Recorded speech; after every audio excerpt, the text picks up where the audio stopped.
अनेक गावांमध्ये पाणी टंचाईची समस्या गंभीर आहे, ज्यामुळे लोकांना पिण्याच्या पाण्यासाठी लांबचा प्रवास करावा लागतो.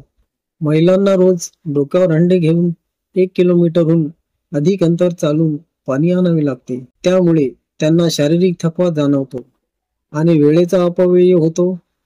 पाण्याची कमतरता असल्यामुळे स्वच्छतेची समस्या निर्माण होते, ज्यामुळे कॉलरा सारख्या आजारांचा धोका वाढतो. मुलांनाही या कामात मदत करावी लागते, त्यामुळे त्यांच्या शिक्षणावर परिणाम होतो आणि ते वेळेवर शाळेत जाऊ शकत नाही. पाणी टंचाई समस्या सोडवण्यासाठी जल संवर्धन, पाण्याचे योग्य भैयालाल मानू बेटेकर, गांव भांडुम, एकटे ग्राम पंचायत। देख हमारा गांव का समस्या 37 से 40 लाख तक टाकी बना गया। अभी उसमें एक बूंद पानी नहीं है, गांव लोगों को पानी पीने का पानी नहीं है, तो फिर ये टाकी बना के क्या मतलब है। गवर्नमेंट को फुकट में पैसा इतना नुकसान कराया, तो टाकी बना के फक्त एक 100 के लिए दिया गया।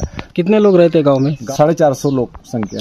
तो आपने सरकार को बताया इस बारे में? अरे लोग बाग ने ग्राम पंचायत में बताया, सचिव मैडम को बताया। तो आप पानी कहाँ से लाते हैं गांव में? पानी बस वो हेमपम्प है, अभी आधा किलोमीटर दूर से। अभी जो गांव है ये आखिरी लास्ट एंट्री है, यानी कि गांव मतलब एमपी बॉर्डर का गांव। व्यवस्थापन आणि महिलांच्या कामाचा ताण कमी करण्यासाठी पाण्याचे स्रोत उपलब्ध करून देणे आवश्यक आहे, असे जलतारा प्रोजेक्ट सांगते.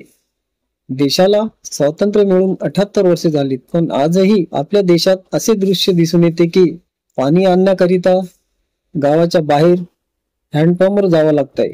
ही गोष्ट आहे अमरावती जिल्हा मेळघाट चिखलदरा तालुका एकताई ग्रामपंचायत अंतर्गत भांडुम गावाची. आणि भांडुम गावाची लोकसंख्या 450 इतकी आहे.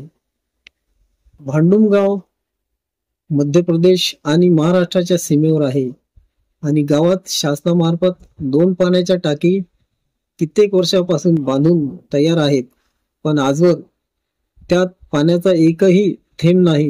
गावात घरोघरी नळ आहेत, पण नळात पाणी नाही. गावाच्या बाहेर अर्धा किलोमीटर अंतरावर हँडपंप आहे, तर त्या हँडपंपवरून गावातील लोक पाणी आणतात.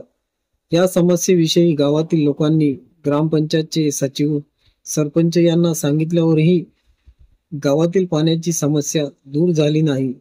त्या दरम्यान मी आणि माझा समुदाय भांडुम या गावी जाऊन तेथील लोकांनी गावात पाण्याची मोठी समस्या असल्याचे सांगितले. ती समस्या आम्ही जाणून घेतली आणि ती समस्या संबंधित अधिकाऱ्यापर्यंत पोहोचेल त्याकरिता